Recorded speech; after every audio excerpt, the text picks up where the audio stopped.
Prayer warriors ministry இன்றைய வாக்குத்தத்தம் யாக்கோபு அதிகாரம் 1 இறைவார்த்தை 13.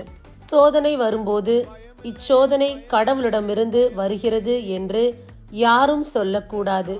ஏனெனில் கடவுள் தீமையின் தூண்டுதலுக்கு உள்ளாவதில்லை, அவரும் எவரையும் சோதிப்பதில்லை. பிரியமானவர்களே, மிக அருமையான வார்த்தை.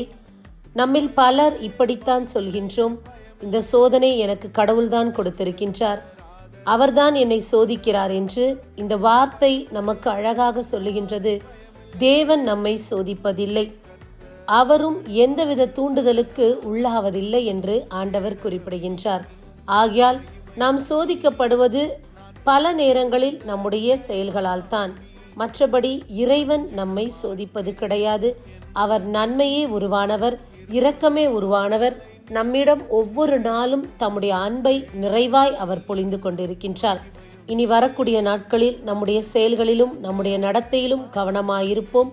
அப்படி இருந்தால் தேவன் நம்மை அவருடைய பாதையில் நிச்சயம் நடத்துவார். ஆமேன். God bless you. அஞ்சிட மாட்டேன், என்னுடன் நீ இருப்பதனால் தலை நிமிர செய்வீர். பயமில்லையே, பயமில்லையே, பயமில்லையே.